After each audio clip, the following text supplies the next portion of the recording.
당뇨 관리에 도움을 줄 수 있다입니다. 땅콩이 당뇨에 효능이 있다니 신기하시죠? 땅콩에는 불포화 지방이 굉장히 많이 들어있고 혈당 지수도 굉장히 낮아서 혈당을 천천히 올리는 효과가 있는데, 그래서 당뇨병 환자들한테도 좋은 간식으로 평가가 되고 있죠. 땅콩에 포함된 이 섬유질과 단백질이 혈당을 또 안정적으로 유지하는 데 도움을 주는데, 땅콩에 포함된 이러한 식이섬유 또한 혈당의 흡수를 또 늦추고 혈당 수치를 안정적으로 유지하는 데 도움을 줄 수 있다는 거예요. 뿐만 아니라 땅콩은 마그네슘과 비타민 B군이 들어있는데 인슐린 감수성을 향상시키는 데 굉장히 또 큰 도움을 줄 수가 있어요. 이로 인해서 땅콩은 당뇨병 예방이나 혈당 관리에 탁월한 식품으로도 굉장히 많이 평가가 되고 있죠. 아직 안 끝났어요.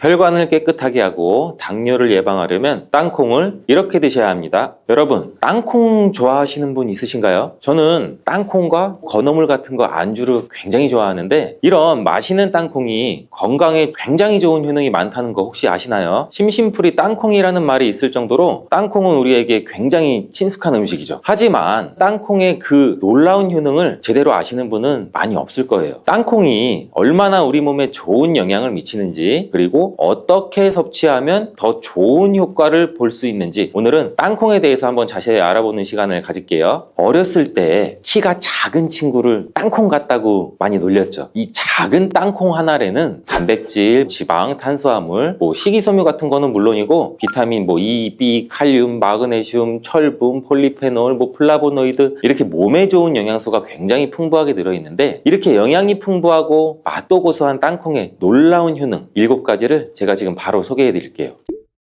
첫 번째는 땅콩의 놀라운 효능, 심혈관 질환 개선이에요. 이 미국의 심장학회에서는 땅콩을 추천 음식으로 소개한 거 알고 계시나요 혹시? 땅콩의 크기는 굉장히 작고 땅콩 안에 들어있는 영양소는 굉장히 많아요. 땅콩 안에는 불포화 지방산을 굉장히 많이 함유하고 있는데, 특히 땅콩에 함유된 이 모노불포화 지방산과 다불포화 지방산이라는 게 있어요. 나쁜 콜레스테롤인 LDL 수치를 낮춰주고 좋은 콜레스테롤인 HDL 수치를 높이는 데 도움이 돼요. 또한 땅콩에 함유된 이 단일 불포화 지방산이라는 거는 우리 몸에 있는 콜레스테롤 수치를 낮추는 데도 도움을 주고 혈중 콜레스테롤 수치가 낮아져서 또 심장 건강을 지키는 데도 매우 이로운 작용도 같이 하죠. 또 이러한 땅콩에는 불포화 지방산도 풍부하고 비타민 E가 풍부하게 들어있어서 혈액순환도 돕고 심혈관 건강에도 굉장히 좋은 영향을 미칠 수가 있어요. 또 이 땅콩에는 마그네슘이나 칼륨, 식이섬유와 같은 이 심혈관 건강에 좋은 영양소를 함유하고 있어서 혈압 조절에도 굉장히 도움을 줄 수 있고 혈관도 건강하게 유지할 수 있게 도움을 준다는 것도 꼭 한번 기억해 주세요. 땅콩의 놀라운 효능 두 번째, 뇌 건강에 도움을 주는 거예요. 땅콩에는 레시틴과 비타민 E가 들어있는데, 이 성분은 뇌세포를 보호하고 뇌의 건강을 유지하는 데 굉장히 중요한 역할을 하죠. 특히 이러한 땅콩은 우리 기억력과 집중력 향상에도 도움을 줄 수 있어서 중년층과 노년층한테 매우 유익한 음식이라는 거, 그리고 땅콩이 함유된 비타민 E나 폴리페놀, 특히 그 레스베라트롤 같은 강력한 항산화 성분이 들어있는데, 이는 우리 뇌 건강에 도움을 줘요. 이러한 항산화 작용은 뇌에서 발생할 수 있는 산화 스트레스도 줄여주고 신경세포도 보호하고 뇌 기능을 향상시키는 기능도 같이 해주거든요. 이러한 땅콩은 불포화 지방산, 특히 오메가3 같은 지방산을 포함하고도 있고 뇌 기능도 개선하고 치매와 같은 뇌질환도 예방할 수 있는데, 불포화 지방산 같은 경우는 우리 뇌 세포막의 구성 성분으로 중요한 역할을 하고 뇌의 신경 전도 속도를 또 높여줘요. 그래서 기억력과 학습 능력도 향상시킬 수도 있습니다. 땅콩의 효능 굉장히 놀랍지 않나요? 아직까지는 놀라기는 이른데, 이러한 땅콩의 효능 세 번째는 또 체중 관리에 도움을 줘요. 땅콩은 단백질과 식이섬유가 풍부해 조금만 먹어도 우리 몸의 포만감을 오래 유지시켜주기도 하는데, 그래서인지 우리가 과식도 예방할 수가 있고 체중도 관리하는데 도움을 줄 수가 있죠. 그냥 땅콩도 좋지만 땅콩을 갈아 만든 땅콩 버터도 포만감을 오래 유지시켜줘서 과식을 방지하는 데는 굉장히 효과적이에요. 또 단백질과 지방이 풍부해서 에너지도 공급하는 데 일조를 하고 건강한 체중 관리도 도와줘요. 하지만 모든 음식은 과유불급, 근데 영양이 풍부한 땅콩은 칼로리가 많은 식품이에요. 그래서 하루에 10알이나 20알 정도 적정량을 섭취하는 것이 굉장히 중요하다는 거 기억해 주세요. 땅콩의 놀라운 효능 네 번째는 바로 당뇨 관리에 도움을 줄 수 있다입니다. 땅콩이 당뇨에 효능이 있다니 신기하시죠? 땅콩에는 불포화 지방이 굉장히 많이 들어있고 혈당 지수도 굉장히 낮아서 혈당을 천천히 올리는 효과가 있는데, 그래서 당뇨병 환자들한테도 좋은 간식으로 평가가 되고 있죠. 땅콩에 포함된 이 섬유질과 단백질이 혈당을 또 안정적으로 유지하는 데 도움을 주는데, 땅콩에 포함된 이러한 식이섬유 또한 혈당의 흡수를 더 늦추고 혈당 수치를 안정적으로 유지하는 데 도움을 줄 수 있다는 거예요. 뿐만 아니라 땅콩은 마그네슘과 비타민 B군이 들어있는데 인슐린 감수성을 향상시키는 데 굉장히 또 큰 도움을 줄 수가 있어요. 이로 인해서 땅콩은 당뇨병 예방이나 혈당 관리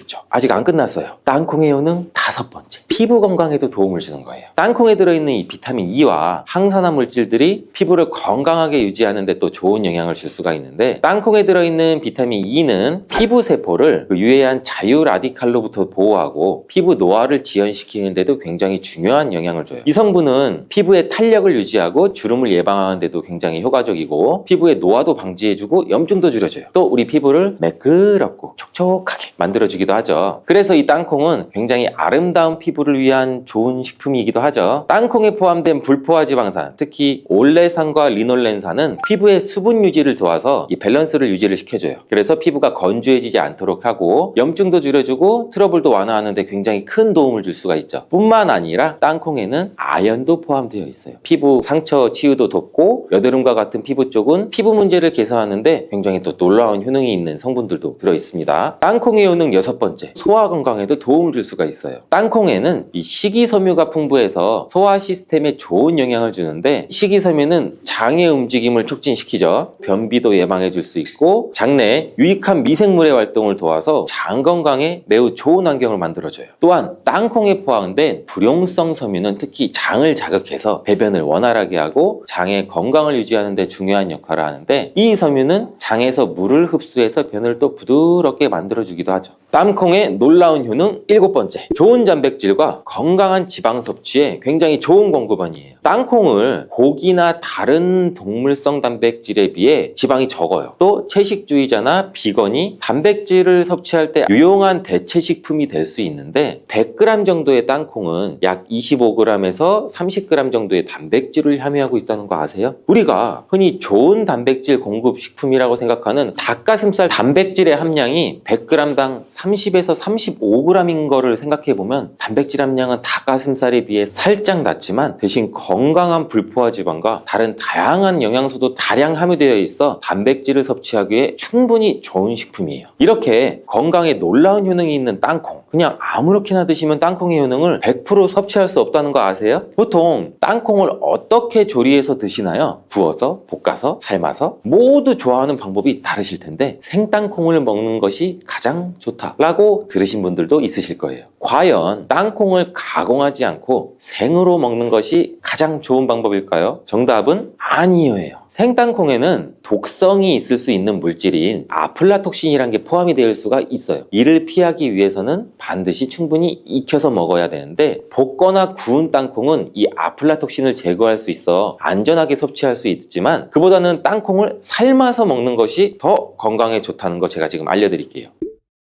땅콩을 삶았을 때는 더욱 건강에 좋은 이유가 몇 가지가 있는데, 첫 번째는 삶은 땅콩은 볶은 땅콩에 비해서 항산화 성분이 더 많아요. 볶을 때 일부 항산화 성분이 파괴될 수도 있고, 또 땅콩의 껍질에는 이 폴리페놀과 레스베라트롤 같은 이 항산화 성분이 풍부하게 함유되어 있기 때문에 땅콩을 볶은 뒤 버리는 껍질은 이런 몸에 유익한 성분들을 적게 섭취할 수밖에 없겠죠. 또 두 번째는 삶은 땅콩은 과일산이 더 적어요. 그리고 식이섬유도 풍부한데 이로 인해 소화가 용이할 수가 있어요. 세 번째는 삶은 땅콩은 아크릴아마이드라고 하는 발암물질도 덜 생성이 돼요. 아크릴아마이드는 고온에서 볶을 때 발생할 수 있는데 삶는 과정에서는 이 유해물질이 생성되지 않아요. 이제는 건강을 위해서는 땅콩을 삶아 드셔야 된다는 거 아시겠죠? 하지만 땅콩을 섭취하기 번거롭거나 조금 더 쉽게 섭취하고 싶으신 분도 있을 거예요. 이런 분들은 땅콩 버터를 드시면 돼요. 땅콩 버터를 땅콩에 버터를 넣어가지고서 비비는 거 아니야 뭐 이런 식으로 생각을 했는데 그게 아니고 땅콩을 계속해서 갈게 되면 크림과 같은 형태로 변하게 돼요. 근데 이게 마치 버터처럼 부드러워서 땅콩 버터라고 부르는 거죠. 땅콩 버터는 땅콩의 영양소를 그대로 담고 있어서 섭취할 때 매우 편리한데, 가공된 땅콩 버터에는 설탕이나 염분이 추가될 수가 있어요. 첨가물이 없는 순수한 땅콩 버터를 선택하는 게 좋겠죠. 땅콩 버터는 샐러드 드레싱에 넣거나 통밀빵 같은 데 발라 먹으면 더욱 건강하고 맛있게 섭취할 수가 있겠죠. 맛도 좋고 건강에도 좋은 이러한 땅콩, 이렇게 좋은 땅콩도 섭취할 때 주의할 점이 있다는 거 알고 계시죠? 제가 지금 말씀드릴게요. 땅콩을 섭취할 때 주의할 점, 첫 번째는 알레르기예요. 땅콩에 알러지가 있으신 분들은 절대 땅콩을 드시면 안 되는데, 땅콩은 알레르기를 일으킬 수 있는 또 대표적인 식품이기 때문에 본인이 알레르기가 있는 걸 인지하시는 분들이면 절대 피하셔야 되고, 가벼우면 이런 알러지 증상은 목이나 혀의 가려움, 발진 이런 게 일어날 수 있는데, 이 알러지 증상이 심하신 분들은 호흡곤란, 혈압 저하나 아나필락시스 쇼크 같은 매우 심각한 반응도 일으킬 수 있어요. 알러지가 있으신 분들은 땅콩 섭취를 꼭 중단하시고, 땅콩이 들어갈 수 없는 환경에서 조리가 된 것인지는 꼭 확인하시는 게 중요한 포인트예요. 땅콩을 섭취할 때 유의사항 두 번째는 과다 섭취예요. 땅콩이 작아서 조금만 먹어도 손쉽게 우리는 과다 섭취를 할 수가 있는데, 아무도 모르는 사이에 또 체중이 증가할 수가 있어요. 땅콩은 고칼로리 식품이기 때문인데, 하루 권장 섭취량은 약 10알에서 한 20알 정도인데, 이를 넘기지 않도록 주의해 주시고 적정량을 섭취하는 게 굉장히 중요해요. 자, 세 번째는 땅콩 섭취할 때는 염분과 설탕이 추가된 가공식품을 피하는 거예요. 땅콩이 몸에 좋다고 해서 시중에 판매되는 땅콩 버터나 땅콩 과자까지 다 좋은 건 아니에요. 땅콩의 겉면에 염분이나 설탕이 많이 포함된 제품이 시중에 보면 굉장히 많이 있는데, 이러한 제품을 자주 섭취하면 혈압 상승이나 또 당뇨 유발 등의 문제가 발생할 수 있겠죠. 첨가물이 적은 제품을 선택하는 것이 좋고, 땅콩 버터를 섭취할 때도 뒤에 성분표를 한번 보셔서 선택을 하시면 좋겠습니다. 맛으로 먹는 거면 상관없지만 건강을 위해서 땅콩 버터를 섭취하시는 것이라면 100% 땅콩으로만 만들어진 제품인지 살펴보시고 구매하는 게 도움이 됩니다. 땅콩 섭취 시 유의할 점 네 번째는 보관이 잘 된 땅콩을 섭취해야 되는 건데, 땅콩이 건조된 식품이라고 생각해서 실온에 대충 던져놓고 보관하진 않으셨죠? 땅콩은 고지방 식품으로 지방산이 많이 포함되어 있어서 산패되기가 쉬워요. 산패된 지방은 인체에 해로운 물질인 과산화지질을 생성할 수가 있고, 조직 손상도 일으킬 수 있고 세포 손상도 일으킬 수가 있겠죠. 이러한 땅콩은 보관 상태가 부적절해지면 또 곰팡이도 자주 발생하는데, 이 곰팡이는 아플라톡신이라는 독소를 만들어요. 이 독소는 강력한 또 발암 물질로 알려져 있고, 장기적으로 섭취할 때 우리 간에 또 손상을 주겠죠. 그래서 굉장히 위험한 물질이기도 하고, 땅콩을 보관할 때는 통풍이 잘 되고 건조한 장소에 보관해야 되며, 곰팡이가 발생한 땅콩은 절대 섭취해서는 안 됩니다. 이런 고구마를 드시면 병든 혈관이 살아나고 암세포가 사라집니다. 고구마는 우리 몸에 좋은 성분이 많고 맛도 좋아 인기가 정말 많죠. 그렇지만 이렇게 몸에도 좋고 맛도 좋은 고구마도 잘못 알고 먹으면 우리 몸에 독이 될 수도 있어요. 몸에 좋은 고구마의 효능과 잘못 알고 먹어서 독이 될 수 있는 경우, 그리고 고구마와 함께 먹으면 좋은 음식, 반대로 함께 먹으면 안 좋은 음식도 알아보고, 추가로 우리가 많이 드시는 고구마의 종류 4가지, 그리고 겨울철 고구마 보관법까지, 고구마에 대한 모든 것을 한 번에 알아보는 시간을 가져보도록 하겠습니다. 자, 먼저 고구마의 효능 5가지를 알아볼 건데요. 고구마의 첫 번째 효능은 항암 효과입니다. 이 고구마의 베타카로틴은 활성산소로 변형된 세포에 작용해서 이 성장과 전이를 차단함으로써 암세포가 형성되는 것을 억제하는 효능도 있는데요. 이는 일본 연구팀에서 조사한 결과에 따르면 82가지 채소 중 고구마가 발암 억제율 1위에 올랐다고 해요. 특히 고구마 이 껍질에는 암 예방에 좋은 식이섬유와 항산화 성분이 풍부하다고 알려져 있는데, 그래서 껍질까지 섭취하는 것이 좋다고 알려져 있죠. 이 연구에 따르면 고구마 껍질의 발암 억제율은 최대 98.7%. 이렇게까지 높은 것으로 밝혀져 있어서 하루 1개의 고구마를 꼭 껍질째 먹으라고 추천을 합니다. 물론 깨끗하게 세척이 돼야겠죠. 또한 이 고구마에는 카로티노이드 종류인 베타카로틴이 다량 포함되어 있어서 폐암, 위암 등을 막아주고, 이 고구마에 들어있는 식이섬유는 대장암 예방도 도울 수 있다고 해요. 고구마의 두 번째 효능은 면역력 강화입니다. 이 고구마에 있는 성분인 베타카로틴이라는 성분은 우리 몸속에서 비타민 A로 전환이 되는데, 이 성분은 우리가 흔히 알고 있는 눈 건강에도 도움이 되고, 외부에서 침입한 바이러스와 세균으로부터 우리 몸을 보호하는 역할도 같이 해요. 그래서 항체 생성에도 도움을 주기 때문에 이 결과적으로 보면 우리 몸의 면역력도 향상되는 효과도 기대해 볼 수 있겠죠. 추가로 이 비타민 C가 풍부하기 때문에 피로회복과 신경 완화에도 도움을 줄 수가 있습니다. 자, 고구마의 세 번째 효능은 이 소화기능 향상입니다. 고구마에 들어있는 그 풍부한 섬유질과 마그네슘은 우리 소화기능을 향상을 시켜주는데 이 장 속에 있는 유익균의 먹이가 되기 때문에 우리 몸의 장 건강에도 도움이 되고, 이 고구마를 잘랐을 때 나오는 하얀 진액, 여기에 그 얄라핀이라는 성분이 들어있거든요. 이 얄라핀이라는 성분은 우리 몸의 장 활동을 활발하게 해주고 또 대장암 예방에도 탁월하다고 알려져 있습니다. 또한 이 고구마는 100g당 86칼로리를 가지고 있어 갖고 열량 자체가 아주 낮은 편은 아니에요. 근데 혈당 지수가 낮기 때문에 살이 쉽게 찌지 않아서, 그래서 다이어트 음식으로도 굉장히 유명해지고 있죠. 또한 섬유질도 풍부해서 배변 활동을 도와줘서 우리 몸의 노폐물들을 제거해주고 흡착력이 뛰어나기 때문에 또 변비 개선 효과도 있어요. 또한 이런 고구마에는 저항성 녹말이란 게 풍부한데, 이 저항성 녹말은 우리 몸에 포만감을 줄 뿐만 아니라 소화도 느리게 해주고 지방 분해 효과도 있기 때문에 체중 감량 효과도 얻을 수 있고 음식을 과식 안 하고 천천히 드시는데도 도움을 줄 수 있게 만들 수 있습니다. 고구마의 네 번째 효능은 노화 예방입니다. 이 고구마에는 비타민 C와 E, 베타카로틴 이런 좋은 성분들이 많이 함유되어 있어 노화를 유발하는 활성산소를 억제해주는 기능도 같이 갖고 있다고 해요. 근데 이 자색 고구마와 같은 보랏빛 색을 띠는 고구마는 또 안토시아닌이라는 강력한 항산화 물질도 포함하고 있는데, 이 안토시아닌은 우리 몸의 세포 손상도 막아주고 세포의 생성도 촉진을 해서 피부에 탄력이 생기도록 도와주기도 합니다. 고구마의 다섯 번째 효능은 혈관을 튼튼하게 해주는 역할도 같이 하는데, 이 고구마에는 칼륨이 많아서 우리 몸에 있는 나트륨을 몸 바깥으로 계속 내보내주고 혈압이 정상적으로 유지되고 조절할 수 있게 또 도와주는 역할도 같이 하죠. 이로 인해서 고혈압과 같은 혈관 관련 질병의 예방도 같이 도와주는 기능도 가지고 있어요. 그리고 비타민 B 복합체 중에서 B5라고 불리는 이 판토텐산이라는 물질이 들어있는데, 이는 우리 몸에 코르티솔을 분비를 촉진을 시켜줘서 스트레스나 혈압 수치가 높아지는 것도 막아줄 수 있다고 해요. 이 부신피로 증후군 같이 만성피로 증후군에 도움이 되는 영양제에서도 특히나 다른 비타민들 중에서 B5라는 판토텐산 함량이 굉장히 많이 들어있는 것을 볼 수가 있는데, 이와 같이 보시면 이해하시기도 아마 쉬울 거예요. 이렇게 고구마는 이렇게 효능만 봐도 안 먹을 수 없는 정말 최고의 식품인데요. 이런 고구마도 경우에 따라서 몸에 좋을 수도 있고 독이 될 수도 있어요. 그래서 고구마 먹을 때 독이 되는 경우도 총 5가지 정도가 있는데 어떤 경우인지 지금 바로 알아볼게요.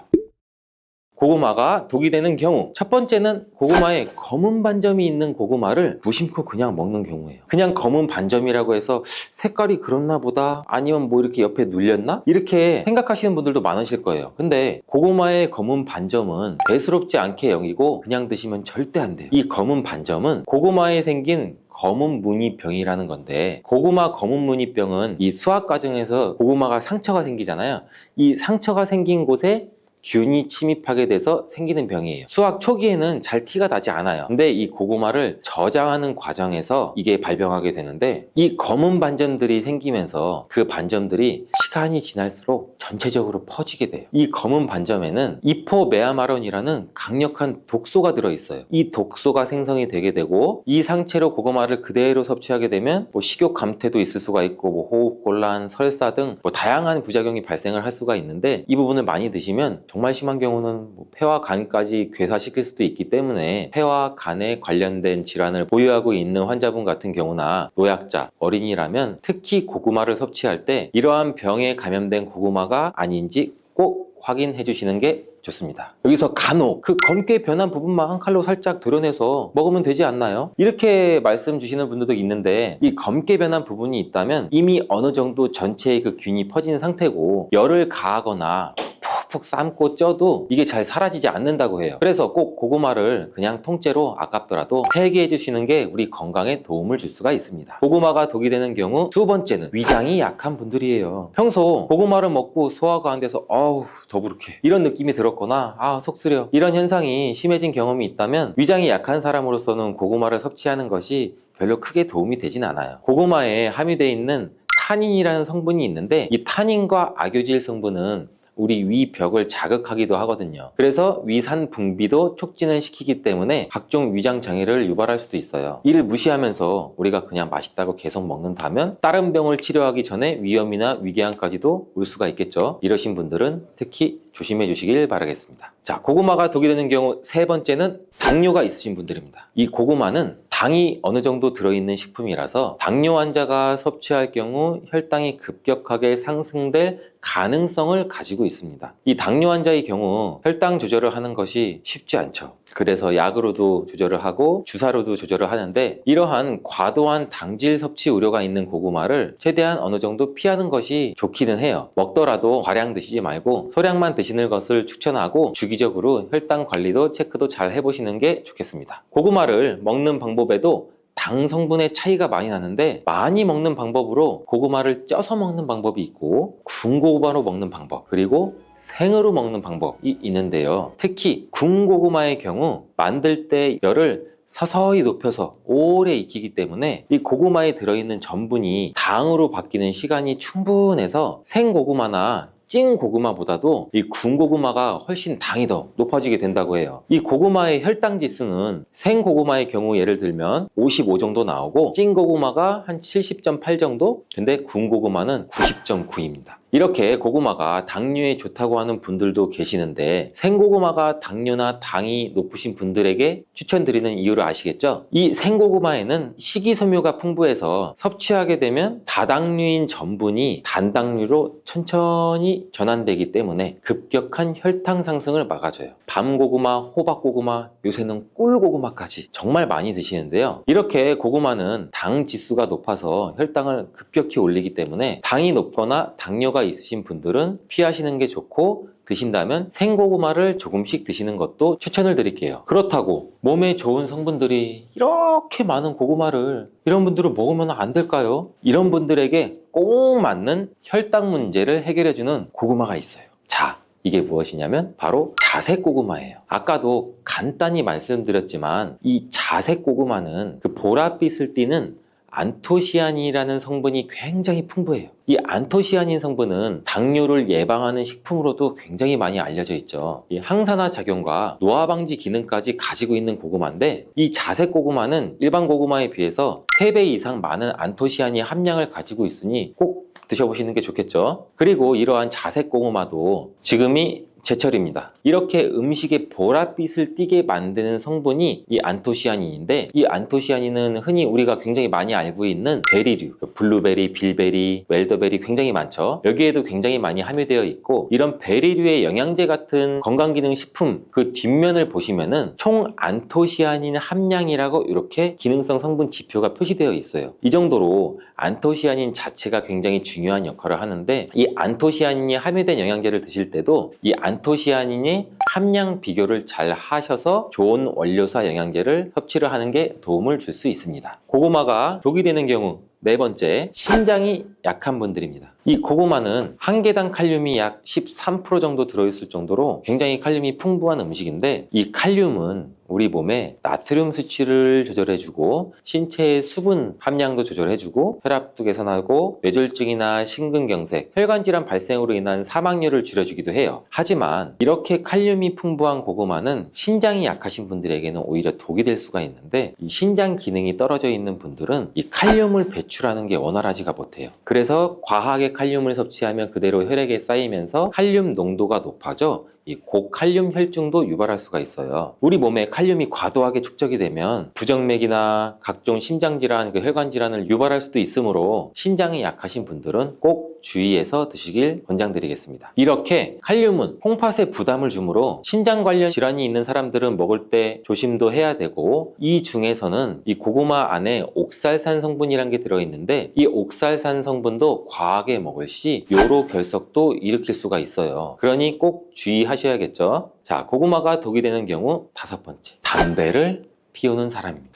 담배와 고구마가 무슨 상관이 있을까? 전혀 생각지도 못하신 분들 많으실 텐데 이 고구마의 풍부한 베타카로틴 성분은 노화와 질병을 유발하는 활성산소도 제거해주고 염증 질환이나 암 예방 효과가 있으며 피부세포의 성장과 재생을 촉진하는 강력한 항산화 물질이라고 제가 말씀드린 적이 있죠. 하지만 오랫동안 흡연을 하신 분들한테는 이 베타카로틴 성분이 오히려 도구로 작용해서 폐암을 유발한다는 연구 결과도 있어요. 미국 국립보건원의 연구에 따르면 하루에 베타카로틴 섭취량이 20ml에서 30ml 정도 섭취하는 흡연자이신 분들은 베타카로틴을 복용하지 않는 흡연자에 비해서 폐암 발생 위험이 24%나 증가된 것으로 나타났어요. 근데 고구마에는 품종에 따라 차이가 있는데 대체로 속이 노란 품종의 고구마일수록 이 베타카로틴의 함량이 높다고 해요. 이 베타카로틴은 우리 폐가 건강한 분들한테는 폐암 예방에 도움이 될 수 있지만 반대로 흡연자의 경우 과량 섭취하면 오히려 폐암 위험률을 조금이나마 증가시킬 수 있으니 조금 조심하시는 게 좋겠죠. 그렇다고 흡연자분들은 고구마를 무조건 먹으면 안 돼요 이런 말은 아니고요. 너무 자주 먹지만 않으면 폐암까지 가는 경우는 당연히 없을 거라고 생각해요. 하지만 이 고구마가 흡연자한테 안 좋은 영향을 줄 수 있다는 정보를 아셨으니 이제부터는 조금 조심해서 드시는 게 좋겠죠. 고구마를 드실 때 다른 여러 가지 음식들과 같이 드시는 경우도 있는데 지금부터는 고구마와 함께 먹었을 때 궁합이 잘 맞는 음식과 함께 먹으면 궁합이 안 맞는 음식을 알아볼게요. 고구마와 함께 먹으면 좋은 음식 첫 번째는 동치미입니다. 고구마에 들어있는 전분이 감자나 옥수수에 들어있는 것보다 점도가 더 높다고 해요. 꼭꼭 씹어도 뭉치는 성질이 굉장히 강하다는 거죠. 따라서 몸 안에 들어가면 꽉 막히고 잘 안 내려가는 느낌을 받으시는 분들 굉장히 많을 거예요. 이런 고구마의 전분을 분산시키는 음식이 바로 동치미예요. 이 동치미 무 속에 들어있는 식이섬유가 고구마의 전분이 뭉치는 것을 막아주는 역할도 하는데 특히 이 무에 있는 성분이 고구마가 장에서 발효되고 부패되는 것도 억제해주는 역할을 한다고 해요. 그러면 또 고구마와 함께 먹으면 좋은 음식 두 번째는 과연 뭘까요? 두 번째는 사과예요. 이 사과도 펩틴이라는 식이섬유가 들어있어서 고구마 전분이 소화되는 과정에서 뭉치는 것을 막아준다고 해요. 그러면 사과? 동치미밖에 없을까요? 고구마와 함께 먹으면 좋은 음식 세 번째는 뭘까요? 우유입니다. 이 우유에 들어있는 지방 성분도 고구마 전분이 서로 뭉치는 것을 막아주는 기능을 하는데 이 우유에는 단백질과 칼슘도 들어있기 때문에 같이 먹으면 영양까지도 같이 도움을 받을 수 있습니다. 고구마와 함께 먹으면 좋은 음식이 있는 것처럼 함께 먹었을 때 궁합이 정말 안 좋은 음식도 있어요. 그 첫 번째, 소고기는 피해 주시는 게 좋아요. 한방에서는 고구마와 소고기를 상극인 식품으로 간주한다고 하는데 왜 그럴까요? 영양분이 소화와 흡수되는 것을 서로 방해할 수 있기 때문이에요. 간혹 소고기를 고구마와 함께 굽거나 소갈비찜을 만들 때도 감자도 넣고 고구마도 넣잖아요. 근데 이 두 식품을 함께 먹으면 소화가 안 될 수 있으니 피하시는 게 좋습니다. 자, 고구마와 함께 먹으면 안 좋은 음식 두 번째는 땅콩입니다. 이 땅콩은 고지방과 고단백 식품 중 하나로 지방과 단백질이 굉장히 풍부한데 여기에 고구마는 주로 탄수화물이 풍부한 거 아시죠? 이 두 음식을 함께 섭취하면 고단백과 고지방이 함께 소화돼서 소화가 잘 안 될 수가 있어요. 또한 이 두 음식을 함께 먹게 되면 과다한 칼로리를 섭취할 수가 있어서 체중 관리에 영향을 줄 수도 있죠. 그렇다면 요즘 자주 드시는 고구마는 어떤 종류가 있을까요? 첫 번째는 누구나 잘 아시는 호박고구마입니다. 생각만 해도 호박고구마 달달하니 맛있죠. 호박고구마는 표면이 부드럽고 주황빛을 띠고 고구마 중에서도 단맛이 일품이죠. 호박고구마는 많은 사람들이 좋아하는 고구마 중에 하나고 구워 먹거나 찐 고구마로 즐기거나 샐러드, 스무디, 베이킹 다양한 요리에 사용할 수도 있어요. 자, 두 번째는 여성분들이 또 특히 좋아하시는 밤고구마입니다. 이 밤고구마, 노란색 또는 붉은색의 표면을 가지고 다양한 크기도 있죠. 근데 이 밤고구마는 다른 고구마에 비해서 당도가 상대적으로 낮고 청량감도 살짝 있는 것이 특징이고 구워 먹으면 밤과 비슷한 질감이나 식감도 있는 고구마를 말하는 거죠. 자, 세 번째, 꿀고구마. 이 꿀고구마라고 불리는 베니하루카라는 품종이에요. 잘 모르시는 분들도 있으실 텐데 이 베니하루카라는 품종은 이 호박고구마와 밤고구마를 교배시켜서 만든 새로운 품종의 고구마예요. 여기에는 밤고구마의 맛있는 밥맛과 호박고구마의 부드러운 감촉, 이걸 둘 다 가지고 있는 고구마라고 보시면 됩니다. 이 꿀고구마는 해남 지역에서 특히 재배를 많이 하고 있습니다. 자, 그럼 네 번째는 뭘까요? 다 나온 것 같은데 뭐지? 자, 네 번째는 자색 고구마입니다. 제가 여러 번 힌트를 드렸죠. 이 자색 고구마는 아까도 말씀드렸듯이 보라색 발색 물질인 안토시아닌을 함유하고 있는 것으로 굉장히 유명해요. 간단히 다시 말씀드리면 이는 강력한 항산화 성분으로서 우리 건강에 굉장히 많은 이점이 있는 고구마인데, 일반적으로 껍질이 보라색을 띠고 속살도 보라색을 띠는 게 자색 고구마의 특징인데, 이 고구마는 인기도 굉장히 많죠. 그리고 수확 시기도 늦가을로 정해져 있어서 박스채로 사서 보관하시면서 드시는 분들이 또 굉장히 많죠. 그때밖에 수확을 못하니까. 근데 보관하실 때 우리가 몇 가지만 주의하시면 정말 맛 좋고 건강한 고구마를 드실 수가 있습니다.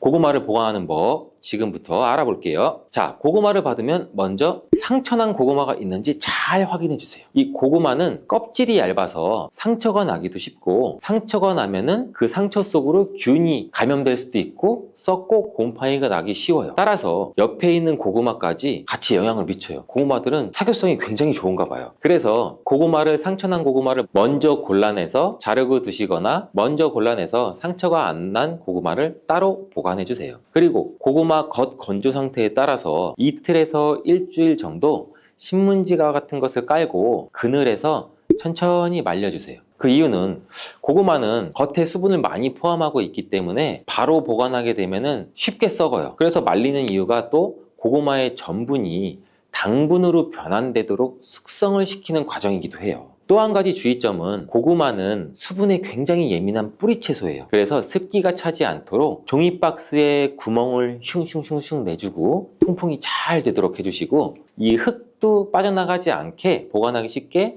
상자 바닥에 신문지 같은 거를 깔아주세요. 그리고 햇빛이나 직사광선이 바로 비치지 않는 곳에도 놓아줘야 되는데, 이 고구마가 햇볕에 직접적으로 닿으면 이 온도 변화에 의해서 고구마가 또 상할 수 있어요. 그리고 아까도 말씀드렸듯이 고구마는 온도와 수분에 굉장히 예민해서 환경도 변하면 고구마의 맛도 변하게 되거든요. 그리고 또 옮기면서 상처가 나서 쉽게 썩기도 쉬워지고요. 그리고 고구마의 보관 적절한 온도는 한 13도에서 16도 정도 되는 곳인데, 우리가 흔히 한번 찾아보면 아파트의 신발장이나 베란다 같은 곳, 이런 공간이 되겠죠. 자, 이제 고구마의 보관법도 잘 알아봤으니 이제 맛있는 고구마를 잘 보관해서 겨울철에 호호 불면서 따뜻하게 똑똑하게 먹을 준비가 되셨죠? 또한 끓는 물에는 이 클로로겐산이라고 하는 폴리페놀과 같은 좋은 성분이 다 녹아버려서 우리가 흔히 감자를 삶았을 때 삶은 물은 다 버리잖아요. 그러니까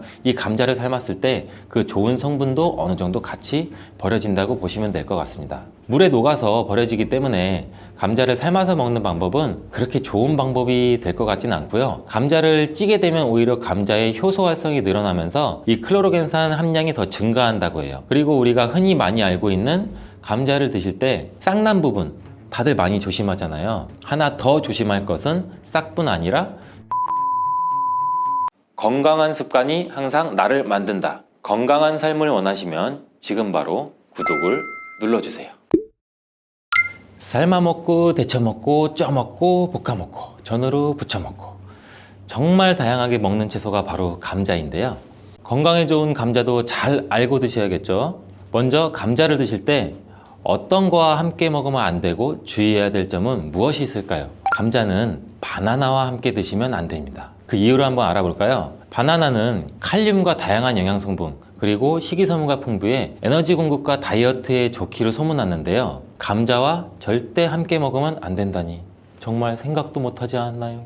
나트륨을 배출하는데 도움을 주기로 유명한 칼륨은 바나나뿐만 아니라 감자에도 풍부하게 함유가 되어 있습니다. 함께 드시게 되면 칼륨이 몸속에 과다하게 들어오고, 그렇게 되면 세포의 수분 균형이 깨져 근육과 신경에 과도한 이완을 초래할 수 있고, 근육의 무력감과 만성 손발 저림을 넘어 심하면 심장 부정맥을 일으킬 수가 있습니다. 또 혈압 상승도 같이 일으킬 수가 있고, 함께 드시지 않고 따로 드시게 되면 이 칼륨은 우리 몸에 정말 좋은 효능을 발휘하는데, 몸속 나트륨을 배출할 뿐만 아니라 칼륨은 혈관을 확장해서 몸속의 노폐물도 원활하게 배출되도록 도와줍니다. 또한 이 감자의 풍부한 칼륨은 알카리성으로 혈액의 산성화를 방지해서 뼈에서 칼슘이 빠져나가는 것도 막아주고, 마그네슘과 같이 근육의 수축과 이완에 큰 도움을 줘서 다리나 종아리 근육의 갑작스러운 경련을 예방해주는 역할도 같이 해주기 때문입니다. 따라서 감자는 고혈압, 동맥경화, 뇌졸중, 이러한 심혈관 질환뿐만 아니라 뼈와 근육의 건강에도 많은 도움을 주기 때문에 정말 다양하게 조리해서 맛있게 드실 수가 있습니다. 근데 여기서 우리가 조리할 때 주의할 점도 있어요. 바로 감자전이나 감자튀김은 우리 몸에 독이 될 수 있다는 것입니다. 감자튀김이나 감자전 굉장히 맛있죠.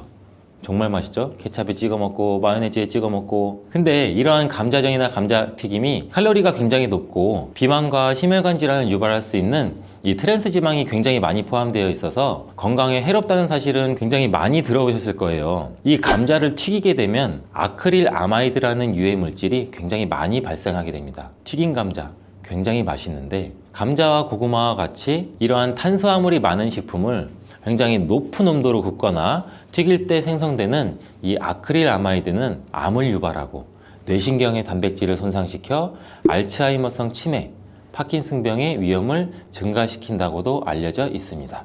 이러한 이유로 아크릴 아마이드는 세계보건기구와 국제암연구소에서 유해물질로 지정된 매우 위험한 물질인데 이런 위험한 물질을 굳이 일부러 만들어 먹을 필요는 없겠죠. 그렇다면 튀김 말고 어떻게 먹어야 되나? 감자를 삶아서 소금이나 설탕을 찍어 먹는 것, 이것 또한 좋아하시는 분들 굉장히 많을 거예요. 근데 물속에 넣어서 삶는 것보다는 감자는 찜기에 쪄서 드시는 게 굉장히 좋습니다. 감자에는 클로로겐산이라고 하는 폴리페놀 성분이 다량 함유가 되어 있는데 이 폴리페놀 성분이 특히 좋은 기능을 굉장히 많이 해요. 이 폴리페놀은 항암 효과가 있고 항산화 작용도 굉장히 강력하기 때문에 세포의 손상을 방지하고 세포의 변형도 방지해주는 기능이 있어 항암 작용도 있다라고 알려져 있고 이 클로로겐산이 심장 질환의 위험성 정도도 감소시켜 줄 수 있습니다. 그리고 피부 건강에도 감자가 도움이 될 수 있는데 이는 과산화 지질을 방지해주는 기능도 있습니다. 지질, 지방,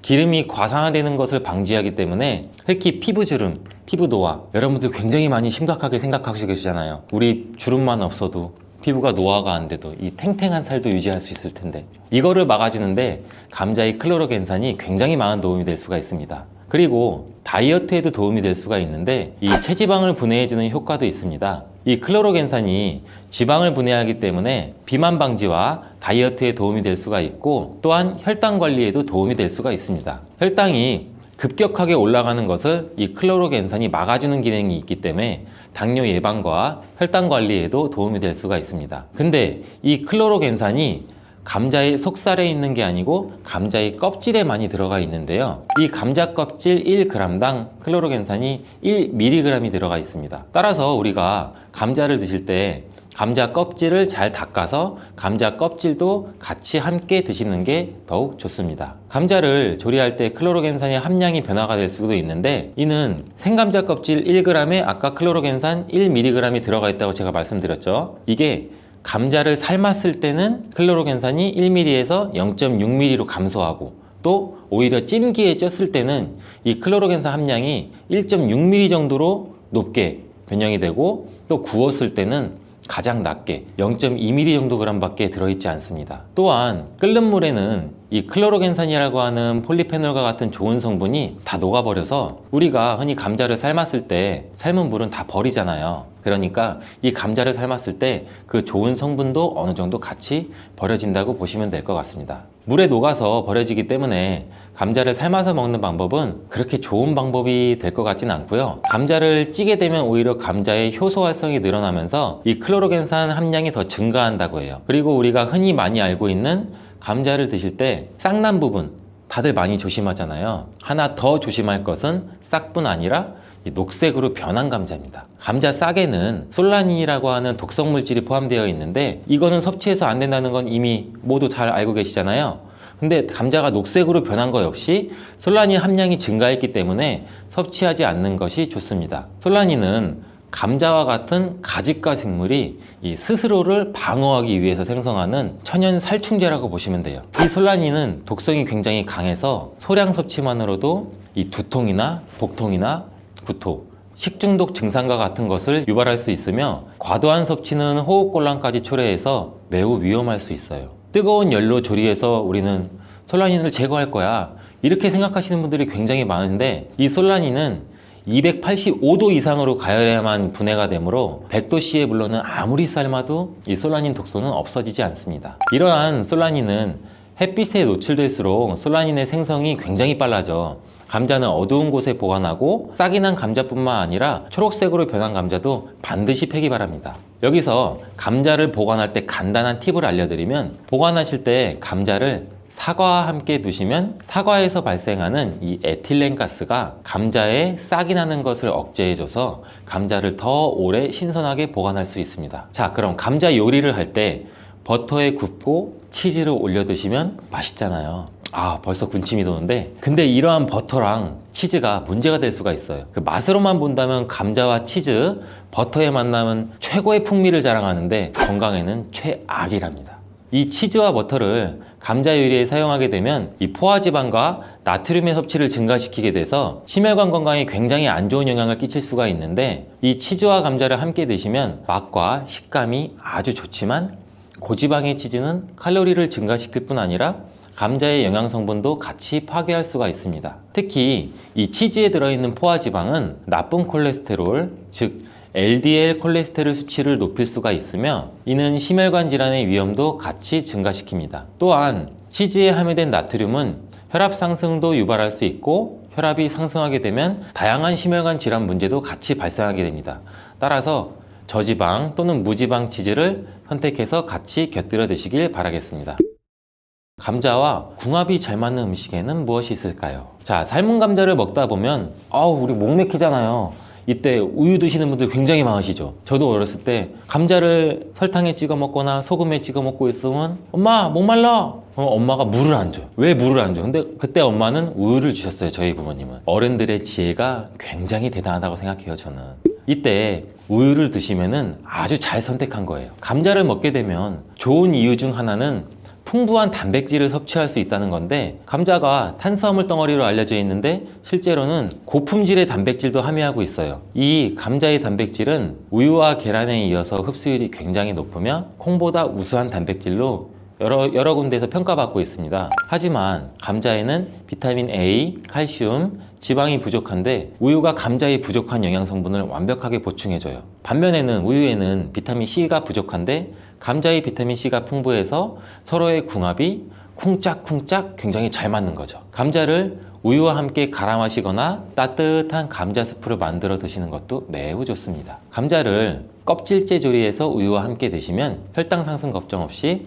우리 몸에 에너지와 영양을 충분하게 공급할 수 있습니다. 다음으로는 감자와 궁합이 잘 맞는 음식에 식초가 있습니다. 감자와 식초와의 조합은 매우 생소하지 않아요? 처음 들어보셨죠? 근데 감자에는 각종 비타민이 정말 많이 들어있는데 그 중에서도 특히 비타민 C가 풍부하게 많이 들어있어요. 감자 한 개에는 비타민 C 우리가 섭취하는 하루 권장 섭취량의 30% 이상이 들어있는데 사과보다 무려 3배나 많은 양이에요. 감자의 비타민 C는 이 스트레스 해소랑 강력한 항산화 작용을 해서 우리 몸의 면역력도 같이 강화시켜 주는데, 이 비타민 C는 콜라겐 조직도 같이 강화해 피부를 탄력 있게 유지해주고 노화 방지에도 도움을 줍니다. 비타민 C가 열과 산에 약한 것은 굉장히 많이 알고 계시죠? 근데 놀라운 사실은 감자의 비타민 C는 감자 전분으로 인해서 마치 보호막처럼 삥 둘러싸여 있는 것처럼 열에 의한 손상이 적다는 거예요. 따라서 이 감자는 열에 익혀도 이 비타민 C가 많이 파괴되는 것을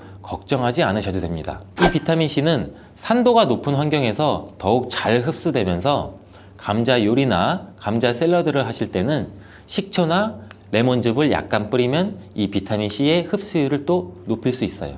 양파 또한 감자랑 함께 드시면 보약이 되는데, 이 감자가 위 건강에 좋다는 사실을 알고 계시나요? 그 이유는 바로 항염작용을 하는 폴리페놀과 아르기닌 성분 때문이에요. 이 성분들은 우리 몸의 위 벽을 보호하고 이 세포의 변형을 막아 염증도 감소시키면서 독소를 제거하는 역할도 같이 해요. 이뿐만 아니라 감자는 알카리성 식품으로 건강에 이로운 식품으로 손꼽히는데, 우리 몸이 산성화될 때 다양한 질병의 위험이 굉장히 높아져요. 특히 혈액 중에 산도가 올라가게 되면 염증이 발생하고, 이 염증은 다양한 질환도 유발시키고 이 염증이 암과 다른 질병으로도 발전한 가능성이 있기 때문입니다. 그렇기 때문에 이 알카리 식품인 감자를 섭취를 해서 우리 몸을 중화시켜서 질병을 예방할 수도 있습니다. 양파는 감자와 마찬가지로 알카리성 음식으로 인정받아서 감자의 항염 및 항암 효과를 강화하는 뛰어난 시너지를 보여주는데, 이 혈관 청소부라고 불리는 양파는 혈관 벽을 강화시켜주고 염증도 효과적으로 제거해줍니다. 또한 감자에 포함된 비타민의 흡수율을 높여줘 감자의 효능도 극대화시켜줄 수 있습니다. 자, 감자와 같이 먹으면 좋은 음식 중 또 다른 한 가지는 토메이토입니다. 이 토마토가 건강에 이로운 슈퍼푸드라는 사실은 여러분들 누구나 다 알고 계시잖아요. 이런 토마토는 감자와 함께 드시면 정말 보약과 같은 효능을 발휘하게 되는데요. 토마토와 감자를 함께 섭취하는 것은 항산화 물질과 비타민의 섭취를 증가시키며, 특히 토마토의 라이코펜과 감자의 비타민 C는 함께 작용해서 신체의 항산화 작용을 극대화시켜줍니다. 이 둘의 만남은 우리 면역 체계를 강화시켜주고 염증도 감소시켜서 전반적인 우리 몸의 건강을 증진하는 데 도움을 줄 수 있습니다. 이 토마토와 감자는 심혈관 건강을 강화하고 혈압을 조절하는 데 도움도 줄 수 있는데, 이 풍부한 섬유질과 항산화 물질은 장내 환경도 개선해 주기도 합니다. 또한 콩과 식물들도 감자와 함께 먹으면 정말 좋은데요. 이들은 함께 먹으면 균형 잡힌 영양 성분을 섭취하게 됩니다. 이 콩과 식물은 식물성 단백질, 섬유질, 철분, 마그네슘과 여러 비타민을 포함해서 심혈관을 건강하게 해주고 소화기관의 건강 개선과 혈당 조절에 훌륭한 효능을 발휘합니다. 따라서 당뇨병도 예방할 수 있고, 혈당을 조절해주면 혈관이 건강하게 유지되고, 혈관의 건강은 또 치매 예방에도 큰 역할을 해주는 거예요. 콩과 식물과 감자를 함께 섭취하는 것은 이 단백질과 필수 미네랄의 훌륭한 조합을 만들어주기도 해요. 포만감을 유지시켜주고 장기적인 에너지 공급도 지원하고, 감자의 복합 탄수화물과 잘 어울려 식후에 급격한 혈당 상승도 억제해줍니다. 오늘은 감자에 대해서 알아봤는데요. 오늘 저녁 반찬은 감자를 곁들여 먹는 것이 어떨까요? 건강한 습관이 나를 만든다 기억하시고, 오늘도 맛있는